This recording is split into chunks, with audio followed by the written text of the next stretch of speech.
Hello friends, welcome to SY academy. I hope आप सब लोग आज अच्छे हैं।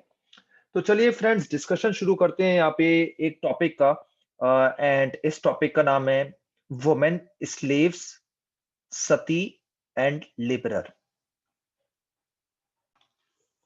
फ्रेंड्स, इस टॉपिक की इंपॉर्टेंस में अगर आपको बताना चाहूँ तो again exam point of view से बात करूंगा। अंडरस्टैंडिंग के पॉइंट ऑफ व्यू से तो हर चीज ही ऑलमोस्ट इंपॉर्टेंट है। 2018 के यूपीएससी के हिस्ट्री ऑप्शनल में, हाँ जी, हिस्ट्री ऑप्शनल में एक क्वेश्चन आया था कि वुमेन स्लेव्स की क्या कंडीशन थी। एग्जैक्ट क्वेश्चन के वर्डिंग्स मुझे अभी याद नहीं आ रहे, वो मैं आपको प्रेजेंट करूंगा। तो वुमेन स्लेव्स की कंडीशन क्या थी, specially according to Ibn Battuta. ठीक है, स्लेव्स की कंडीशन क्या थी, स्पेशली वुमेन स्लेव्स की condition according to Ibn Battuta. ये टॉपिक अगर आप देखें तो जनरली आपको बड़ी बड़ी बुक्स में भी नहीं मिलेगा इसका आंसर, आपको एग्जैक्ट आंसर। और जब कोई एनसीईआरटी देखता है, ये न्यू एनसीईआरटी, तो उसको सीधा आंसर यहां पर मिल जाता है। 10 मार्क्स का क्वेश्चन था, 150 वर्ड्स में लिखना होता है वो वाला आंसर। सफिशिएंट कंटेंट है, जितना यहाँ पे दे रखा है सफिशिएंट कंटेंट है। बाकी जो है अ, हम ऐड ही कर देते हैं इंट्रोडक्शन कंक्लूजन करके, राइट। तो ये टॉपिक की इंपॉर्टेंस इस तरीके से बढ़ जाती है। लास्ट टॉपिक है इस चैप्टर का। हाँ, ये चैप्टर जो है डिलीट हो गया, लेकिन ये अंडरस्टैंडिंग के लिए बहुत इंपॉर्टेंट है। वुमेन की बात हो रही है, स्लेव्स, सती भी होती थी उनकी और लेबरर्स भी थी। तो चलिए देखते हैं इसमें क्या लिखा है। सबसे पहले स्लेव वुमन के बारे में मैं बता देता हूँ, इब्न बतूता जी ने क्या कहा। It is the habit of emperor. Emperor word थोड़ा सा गलत है, इसको सुल्तान आप कहिए, क्योंकि सुल्तान थे। एम्परर और सुल्तान में क्या फर्क होता है, कमेंट सेक्शन में आप लिखें। और इस टाइम में सुल्तान कौन थे जब इब्न बतूता है, ये भी आप कमेंट सेक्शन में लिखिए, मैं काफी बार बता चुका हूं। So it is the habit of emperor to keep with every noble, great और small one of his slaves who spies on his on the nobles. तो नोबल जो होते थे, जो मतलब इंपॉर्टेंट लोग होते थे आसपास के, उनके दरबार में, उनके खुद के दरबार होते थे। नोबल्स जो होते थे वो खुद बहुत बड़े बड़े आदमी होते थे। नॉबल्स मतलब काफी सारे लोग होते थे। आप अगर बोलो कि नॉबल्स कौन है, अमीर लोग होते थे काफी, जैसे जागीरदार भी होते थे।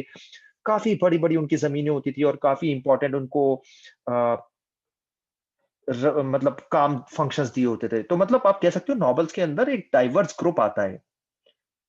एक डाइवर्स ग्रुप आता है नॉबल्स के अंदर, जो जो क्या आप ऐसे एज्यूम कर सकते हो, ऐसे समझ सकते हो आप इसे, कि जो स्टेट चलाने के लिए काफी इंपॉर्टेंट है। मतलब स्टेट के लिए काफी, आप कह सकते हो जैसे मिनिस्टर्स ऑफ ब्यूरोक्रेट्स आज है ना, मिनिस्टर्स ऑफ ब्यूरोक्रेट्स हैं, तो ये नॉबल्स हैं। उस टाइम की ये नॉबल्स हैं, ऐसे आप इसे समझ लीजिए। मेरे हिसाब से ये अंडरस्टैंडिंग के लिए अच्छा रहेगा। अब देखिए, मिनिस्टर्स ऑफ ब्यूरोक्रेट्स हैं तो उनको देखना भी होगा ना। ये तो है नहीं कि आप उनकी व्हाट्सएप देख लोगे उस टाइम में। आपको अगर देखना है, आपको उनके बारे में जानना है कि उनकी एक्टिविटीज क्या है, तो क्या करते थे बेस्ट, कि उनको उनके में स्लेव्स भेज दिया करते थे सुल्तान। ठीक है, स्लेव्स भेज देते थे, specially female slaves. Female slaves क्योंकि काफी सारे उस टाइम में नेचुरल बात थी कि हरेम होता था, जहां पर काफी सारी फीमेल्स हुआ करती थी। And for multiple reason, for domestic domestic purpose, for pleasure purpose, है ना, मल्टीपल चीजों के लिए। तो सुल्तान क्या क्या करते थे कि ये जो हरेम है या उनका दरबार है, उसमें फीमेल स्लेव्स को भी स्पेशली भेज दिया करते करते थे। क्यों? वो इंफॉर्मेशन देती रहेंगी कि आज जी ये कर रहे हैं।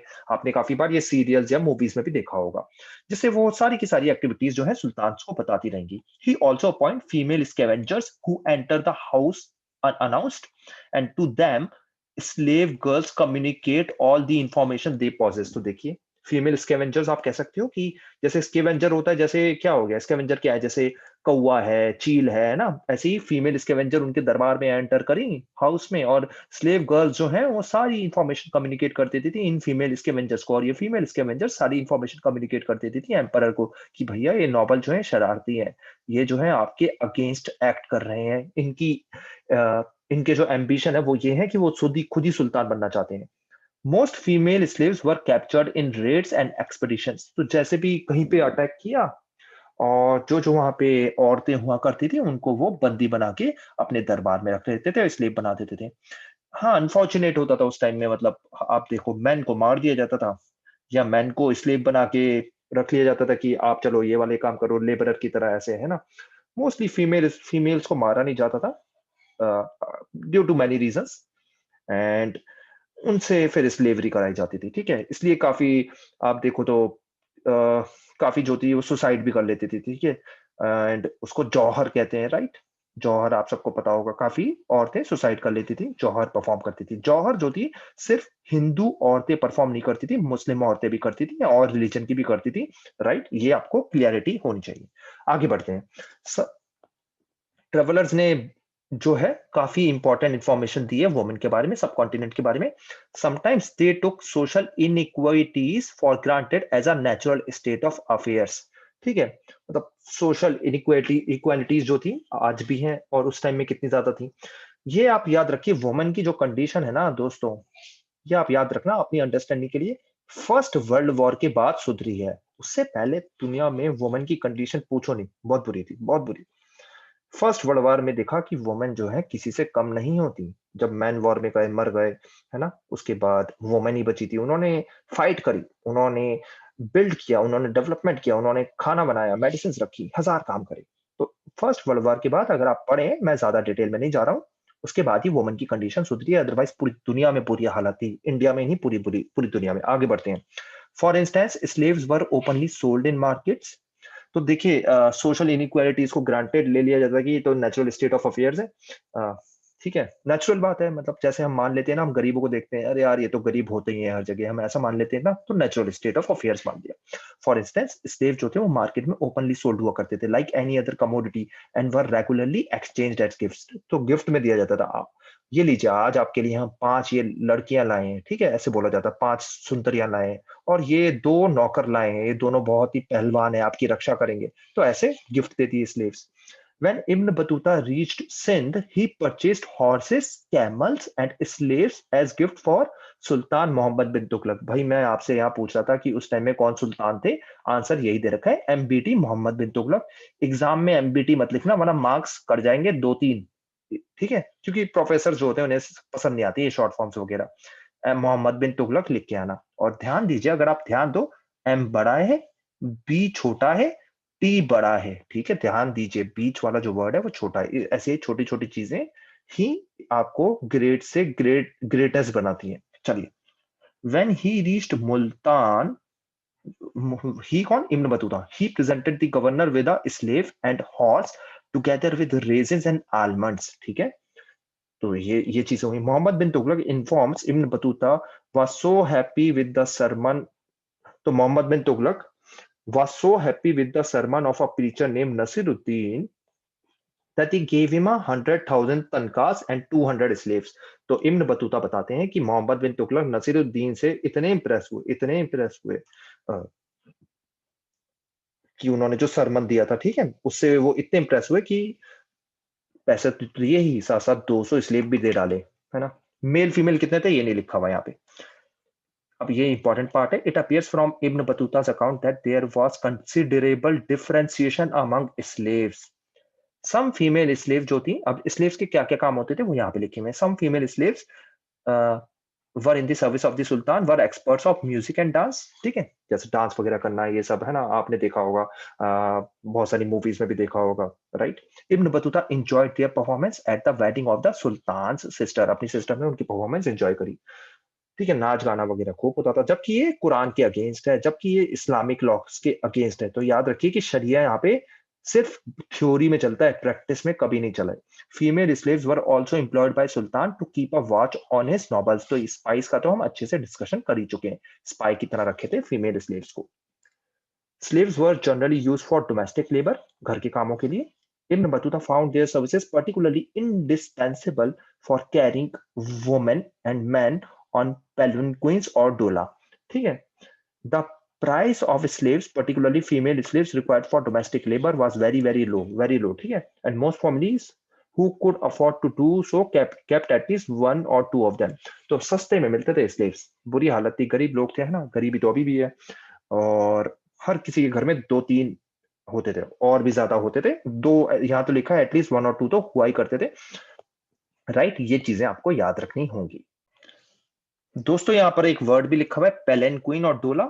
इसमें अगर आप कंफ्यूज हो रहे हो, जैसे आपने देखा होगा ना, शादी ये होता है, एक इधर डंडा, एक इधर डंडा, एक इधर डंडा, एक इधर डंडा, सॉरी फॉर ड्राइंग, और यहाँ पे अंदर दुल्हन बैठी होती है, राइट, बड़ी बड़ी क्वीन बैठी होती है, डंडे से उठा के ले जा रहे होते हैं, ये डोली डोला जो भी आप कहना चाहो। आजकल तो शादियों में भी काफी महिलाएं जो हैं इसी में बैठ के आती हैं, आपने कभी नोटिस कराओ। तो ये जो स्लेव्स थे इसको उठाने के काम आते थे।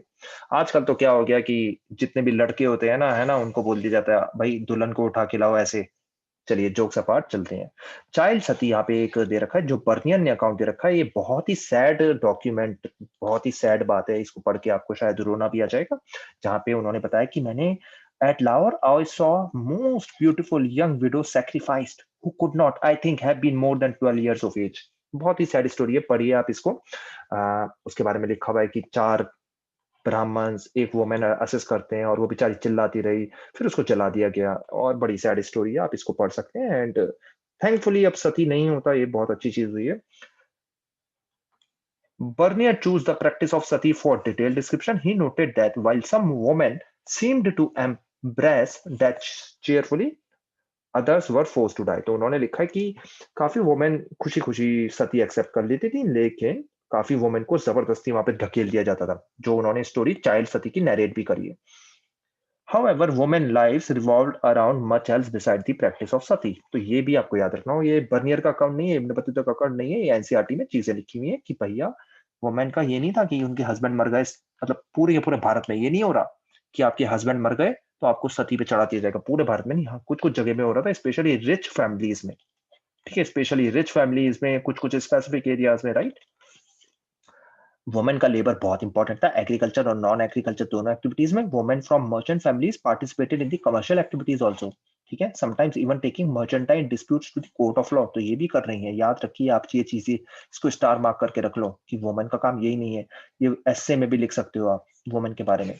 It therefore seems unlikely that women were confined to the private spaces of their homes. तो याद रखिए आप, स्पेशली लोअर कास्ट की वुमेन, जैसे आपके वैश्या और शूद्र, इनकी तो सारी वुमेन वर्किंग होती थी, सारी वुमेन। ठीक है, हाँ, क्षत्रिय और ब्राह्मण्स में थोड़ा इशू था, due to religion, due to multiple reasons, also due to the fact that कि क्षत्रिय और ब्राह्मण्स अमीर हुआ करते थे, उनके पास पैसे होते थे, तो वो अपनी वुमेन को घर में बिठा सकते थे। वैश्यास और शूद्रास के पास पैसे ही नहीं होते थे, वो वुमेन काम करती थी। आई होप मेरी बातें आपको समझ में आ रही हैं।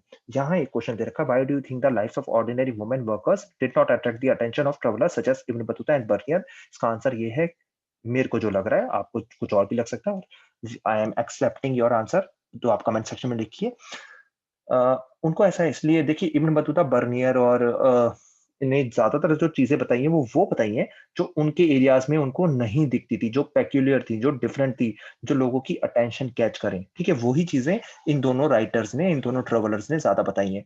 तो ऑर्डिनरी वुमेन की कंडीशन, जो जो ऑर्डिनरी वुमेन किसी और वुमेन की तरह ही काम कर रही थी, जो उनके कंट्रीज में भी होती थी, तो उनकी डिटेल्स उन्होंने नहीं बताई। उन्होंने वो वाली डिटेल्स बताई जैसे सती के बारे में मेंशन करा, जैसे स्लेव्स के बारे में मेंशन करा कि वुमेन को बेचा जा रहा है, सेल किया जा रहा है, उनको डोमेस्टिक लेबर के लिए यूज किया जा रहा है। जो उनके कंट्रीज में नहीं हुआ करती थी चीजें, यहाँ ज्यादा होती थी, वो चीजें दिखाई है, राइट। तो ये इसका पॉइंट है। अगर आपको कुछ और लगता है तो आप भी और पॉइंट्स ऐड करें, राइट। हमेशा मल्टी डायमेंशनल आंसर लिख के आया करिए, मल्टीपल पॉइंट्स अलग अलग एंगल से लिख के आया करो, राइट। हाँ, मतलब ये नहीं कुछ और ही लिख के आगे, लेकिन ट्राई करिए कि जितने मल्टीपल पॉइंट्स हो सकते हैं। Their observations were often shaped by the context from which they came. इसको याद रखिए, जहां से आए हैं उनके ऑब्जर्वेशन वहीं पे बेस्ड है। ठीक है, इब्न बतूता अगर मोरक्को से आए हैं तो उनका दिमाग मोरक्को से ही कंपैरिजन करता रहेगा, बर्नियर का दिमाग फ्रांस यूरोप से ही कंपेयर करता रहेगा। At the same time there were many aspects of social life that these travellers did not notice, notice ही नहीं करा उन्होंने, राइट। नोटिस करा तो इग्नोर कर दिया, राइट। ये भी चीजें आपको याद रखनी होगी। तो उनकी सारी बातें ये नहीं कि आपने वो होता है ना पत्थर पे लखी लिखी वैसे मान ली, वो नहीं माननी। Also relatively unknown are the experiences and observation of men and possibly women from the subcontinent who cross seas and mountains and venture into lands beyond the subcontinent.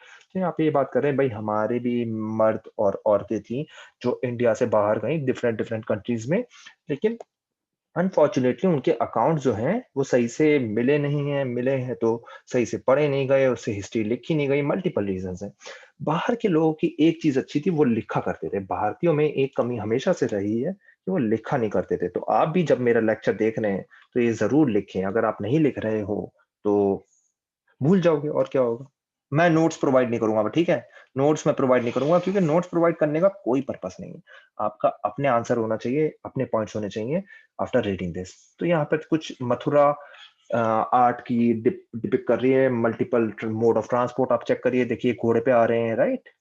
ये देखो ये आप कह सकते हैं पेलेनक्विन ढोला जो हम देख रहे थे उस पे, ये हाथी पे आ रहे हैं। तो जितने मोड्स आपको दिख रहे हैं वो आप मेंशन करिए। Mathura school of art, secular art, secular क्यों, क्योंकि ब्राह्मण, जैनिज्म और कौन सी, बुद्धिज्म, तीनों दिखेंगी, राइट। इंडिजिनस आर्ट है, इंडिजिनस, करेक्ट। इसका अगेंस्ट गंधारा आर्ट मिलेगी, राइट। गंधारा और मथुरा आर्ट को कंपेयर करें, आता रहता है क्वेश्चन। और ये last topic finally, timeline, some travellers who left accounts. सबसे पहले यहाँ पे दे रखा है अल्पेरूनी के बारे में, लंबा सा इनका नाम है, याद करने की जरूरत नहीं है, कहीं पता चले पूरा चैप्टर ही भूल जाओ इतना लंबा नाम पढ़ के। ये याद रखो उज्बेकिस्तान से आए और इधर आए थे इस टाइम में, ठीक है। 13th सेंचुरी में आए थे मार्को पोलो, याद रखिए मार्को पोलो इटली से, मार्को पोलो इब्न बतूता से पहले आए थे। इब्न बतूता आए 1307 से 77 के बीच। ये क्या दे रखा है, ये इनके पूरी की पूरी दे रखी है कि इससे लेके इस साल तक जिंदा रहे। आए इब्न बतूता कब थे, मोहम्मद बिन तुगलक के टाइम में, 8 साल इंडिया में रहे। कौन कौन से 8 साल थे वो कमेंट सेक्शन में आप लिखो। 15th सेंचुरी में अब्दुल रजाक आए, ये नाम है इनका, अब्दुल रजाक समरकंदी, ये दोनों मिला के लिख देना, क्योंकि समरकंद से आए, इस सालों में आए। अब्दुल रजाक साउथ इंडिया वगैरह इन्होंने काफी विजिट करा, तो ठीक है। उसके बाद कौन आए, इन पूरे नाम दे रखे हैं एनसीईआरटी ने, वही जाने भाई पूरे नाम क्यों दे रखे हैं, शायद बच्चों को कंफ्यूज करने के लिए। निकितिन, ये नाम है इनका, रशिया से आए 15th सेंचुरी में, इस सालों के बीच, ठीक है। इन सालों में कौन रूल कर रहा था भाई, इस सालों में कौन रूल कर रहा था, तुगलक साफ हो चुके थे, बताइए। तुगलक नहीं थे इस टाइम में, कौन रूल कर रहा था इंडिया में, बताइए कहाँ कहाँ, साउथ इंडिया में कौन, नॉर्थ इंडिया में कौन, ऐसे करके बताएंगे तो और बढ़िया है। 16th सेंचुरी में आए डुअर्ट बारबोसा, और ये पोर्चुगल से आए, ठीक है। और ये 1518 में आए और 1521 में इनकी डेथ हो गई थी। सईदी अली रीस या सैयदी अली रीस, टर्की से आए, इंपॉर्टेंट नहीं है। 1562 किसी ने पूछा नहीं इसलिए इंपॉर्टेंट नहीं है। ये एंटोनियो मॉन्सेरेट, स्पेन से आए, इंपॉर्टेंट नहीं है। लेकिन एक चीज आप मुझे बताते जाओ, इस सालों में थे कौन, 1562 में कौन था भाई, अकबर थे क्या, अकबर, इस टाइम में अकबर। 1518 में कौन था, बताइए क्या लगता है। लोधी वगैरह सुने हैं क्या, लोधी थे ना इस टाइम में शायद, है ना, क्या लगता है। 17th सेंचुरी में महमूद वली बल्खी, बल्ख से आए, क्रॉस मतलब इंपॉर्टेंट नहीं है। लेकिन इस टाइम में कौन था इंडिया में, बताइए। मेरे हिसाब से जहांगीर से शाहजहां आ रहे थे इस टाइम में, क्या लगता है आपको। पीटर मुंडी इंग्लैंड से आए 1600 से 67, इन ईयर्स में कौन था, अकबर थे, जहांगीर थे, शाहजहां थे, औरंगजेब भी आ गए थे और आगे भी रहे। टवर्नियर, बर्नियर, दोनों के नाम में अलग अलग फर्क है, देख लो, दोनों फ्रांस से आए हैं। हमने बर्नियर का डिटेल में अकाउंट पढ़ा है, टवर्नियर और ये बर्नियर। बर्नियर दारा शिकोह के बारे में हमने पढ़ा था। उसके बाद औरंगजेब, शाहजहां, ठीक है, तीन शाहजहां थे, फिर उसके बाद उनके बेटे दारा शिकोह आने चाहिए थे, लेकिन औरंगजेब एम्परर बने, राइट। तो ये आपको चीजें क्लियर होनी चाहिए। नोट में कुछ लिखा है कि unless otherwise indicated the dates mention are those of the life span of the traveller, मतलब जब जिस साल से जिस साल तक वो जिंदा रहे वो चीज मेंशन कर रखी है। उसके बाद एनसीईआरटी के एंड में कुछ क्वेश्चंस दे रखे हैं, request you to answer in your own words. देखिए कहीं से कॉपी पेस्ट करके लिख लेना मजा नहीं आएगा, ठीक है, मार्क्स भी नहीं आएंगे, आगे नहीं बढ़ पाएंगे, आपकी एनालिटिकल स्किल्स भी डेवलप नहीं हो पाएंगी। ट्राई करिए, खुद ही आंसर लिखें, मार्क्स आएंगे, कोशिश करिए, कोई ऐसा इशू नहीं है, पहली बार ट्राई करें, दूसरी बार ट्राई करें, उसके बाद एक बार बुक पढ़ ले, फिर ट्राई करें। आंसर देखने की जरूरत नहीं है, आजकल काफी साइट से आंसर डायरेक्टली मिल जाते हैं, दैट इज नॉट यूजफुल, ठीक है। ओके फ्रेंड्स, नेक्स्ट वीडियो में हम स्टार्ट करेंगे चैप्टर 6 या थीम 6, जो भी आप कहना चाहें, जिसमें हम सूफी और किसके बारे में, भक्ति, इन सब के बारे में पढ़ेंगे। Thank you and take care.